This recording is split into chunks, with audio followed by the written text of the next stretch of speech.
नमस्कार दोस्तों, आज की कहानी है द टेमिंग ऑफ द श्रू। इसे महान नाटककार विलियम शेक्सपियर ने लिखा था। यह एक रोचक हास्य नाटक है जिसमें प्रेम, विवाह, बुद्धिमानी और मानवीय स्वभाव की कहानी दिखाई गई है। इटली के पादुआ नगर में बैप्टिस्टा मिनोला नाम का एक धनी व्यक्ति रहता था। उसकी दो बेटियां थीं, कैथरीना और बियांका। बियांका सुंदर, विनम्र और सभी की प्रिय थी, जबकि कैथरीना अपने तेज स्वभाव और गुस्से के कारण प्रसिद्ध थी। उसके कठोर व्यवहार के कारण लोग उससे विवाह करने से डरते थे। बैप्टिस्टा ने घोषणा कर रखी थी कि जब तक बड़ी बेटी कैथरीना का विवाह नहीं होगा, तब तक छोटी बेटी बियांका की शादी नहीं हो सकती।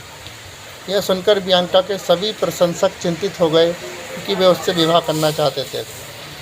इसी बीच पेट्रूचियो नाम का एक साहसी और आत्मविश्वासी युवक पादुआ पहुंचा। उसे जब पता चला कि कैथरीना के पिता बहुत धनी हैं, तो उसने कैथरीना से विवाह करने का निश्चय कर लिया। लोगों ने उसे चेतावनी दी कि कैथरीना का स्वभाव बहुत कठिन है, लेकिन पेट्रूचियो पीछे नहीं हटा। जब पेट्रूचियो और कैथरीना पहली बार मिले तो दोनों के बीच तीखी बहस हुई। कैथरीना ने उसे अपमानित करने की कोशिश की, लेकिन पेट्रूचियो ने उसकी हर बात का जवाब हंसी मजाक और चतुराई से दिया। अनंततः विवाह तय हो गया। शादी के दिन पेट्रूचियो जानबूझकर अजीब कपड़े पहनकर देर से पूछा। सभी लोग उसकी हरकतों से हैरान थे। विवाह के बाद वह कैथरीना को अपने घर ले गया। वहाँ उसने कई विचित्र तरीके अपनाए। वह खाने में कमियां निकालता, नौकरों को डांटता और हर बात पर अपनी अलग राय देता। धीरे धीरे कैथरीना को अपने व्यवहार पर विचार करने का अवसर मिला। उधर बियांका के कई प्रेमी उसे पाने की कोशिश कर रहे थे।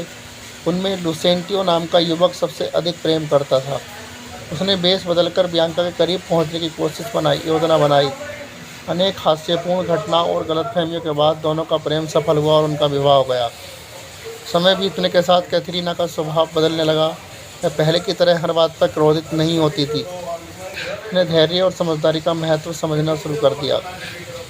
नाटक के अंत में एक भोज का आयोजन हुआ। वहाँ उपस्थित सभी पति अपनी पत्नियों की आज्ञाकारिता की पहचान परीक्षा लेना चाहते थे। जब पत्नियों को बुलाया गया तो आश्चर्यजनक रूप से कैथरीना सबसे पहले अपने पति के पास पहुंच गई। उसके बाद उसने विवाह में सम्मान, सहयोग और आपसी समझ की महत्ता पर अपने विचार व्यक्त किए। इस प्रकार कहानी का अंत सुखद रूप से होता है। कैथरीना और पेट्रूचियो का संबंध अधिक संतुलित हो जाता है, लेकिन बियांका और लुसेंटियो भी अपने वैवाहिक जीवन की शुरुआत करते हैं।